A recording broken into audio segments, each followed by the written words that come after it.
Jerone TV. I'm your host, Pastor Jerone Davison, and I want to continue to talk about the situation with Pastor Chris Hill out of Denver, the Potter's House Denver pastor, who was caught in an affair and exposed by his wife Joy Hill. The woman was so afflicted and so in so much pain that she wanted to head off all the lies that the enemy was going to tell about her, and she wrote a text to all the members in the church saying that her husband was trying to get her arrested for throwing his clothes out into a dry hot tub. But he was having an affair with a woman named Shanae in his church. And cheating is going to always be around, because there's always going to be somebody who's willing to cheat with a cheater. And they could know you too. And they could know your marriage, and they could know your history and everything. And they're still going to be willing to cheat with a cheater. And she hired a private investigator. And in hiring that private investigator, I said in my last video that sometimes we pretend to be too deep, and we're saying that we're relying on the Holy Spirit, when sometimes your mind is too afflicted to receive from God. Your thoughts are in too many places. Sometimes even when you're not even afflicted, it's hard to obey, to know what the Spirit of God is saying, you know. But more so when your heart is broken and your soul is afflicted and you're hurt by the person that you love and all this stuff. And there's been many times I dropped down on my knees and tried to pray and go after God. My mind was so flooded and inundated with the thoughts of who he was and where he was and how have they been in my house, you know, all just so many things. And it's not only spiritual warfare, but it's physical warfare. It's emotional warfare. Because when your heart is broken like that, and your mind is afflicted, and your soul is afflicted, it's a really difficult place. And yes, the Spirit of God comforts us, and he keeps us from going crazy. But I do want you to understand that the woman, Pastor Joy Hill, wasn't wrong for hiring a PI. She wasn't wrong for doing that. And I said, that was a good move.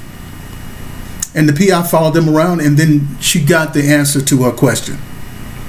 Now, some of you have faith to be healed, and you don't even need to go to a doctor. And that's beautiful. And God heals you.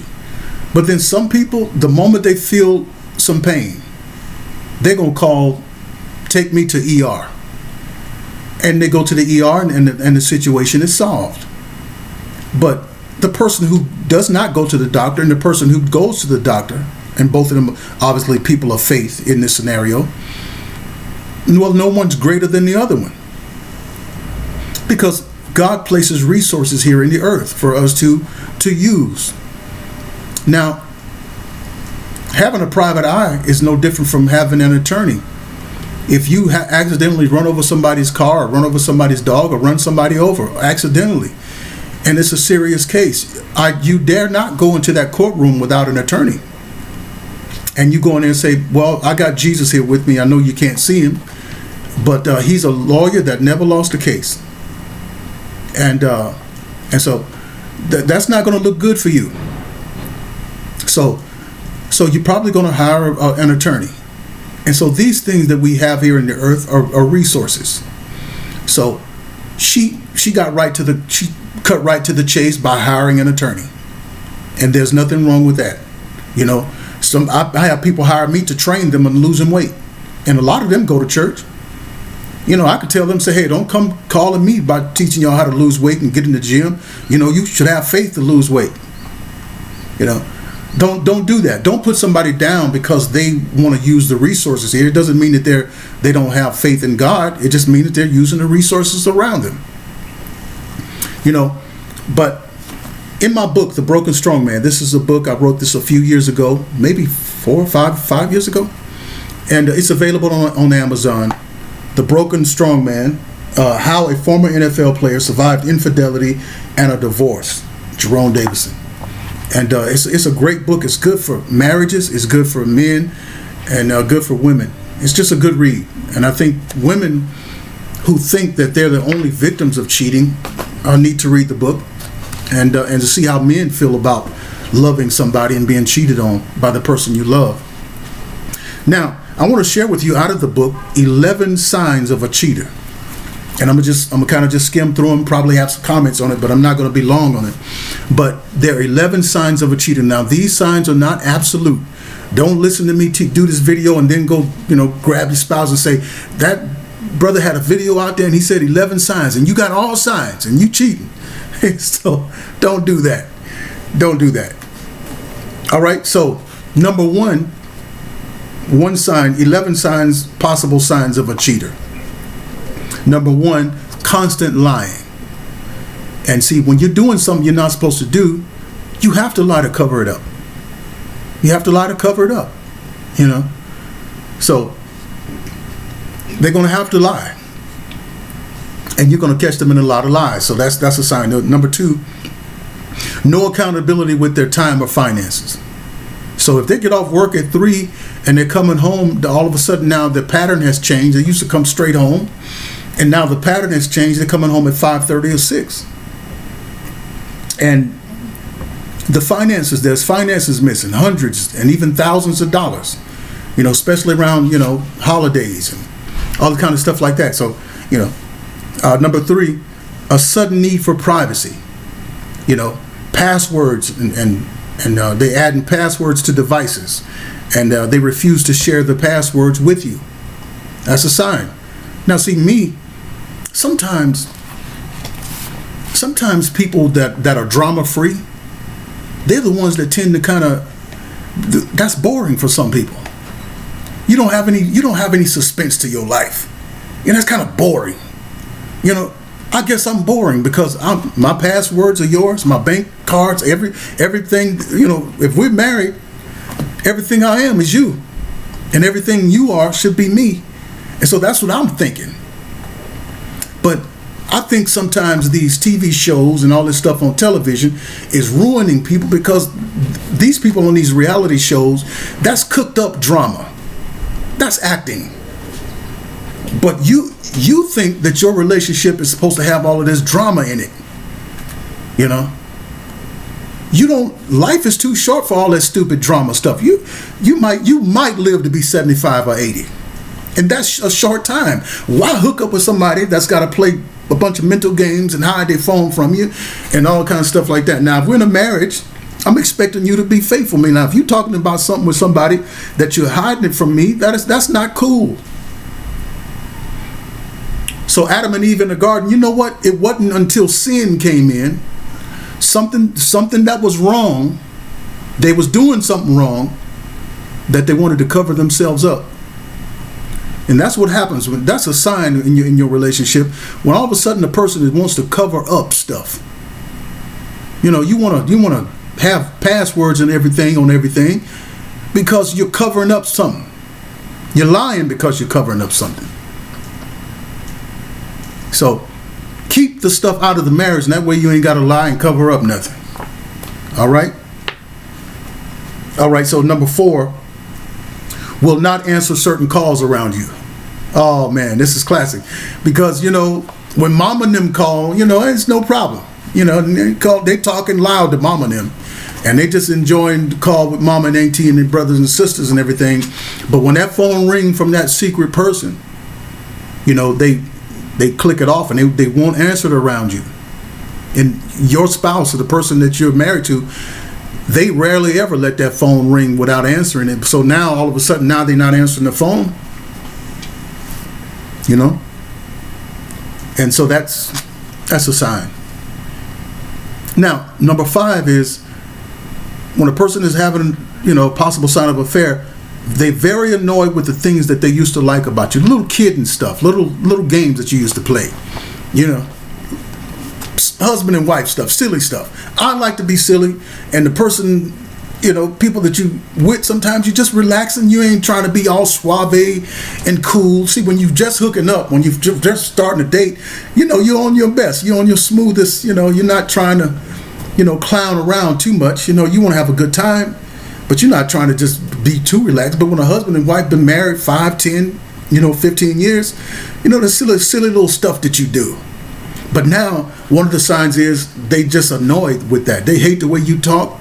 They hate the way you walk, and they can't stand you. They hate the way you cook and everything. They hate the way you brush your teeth.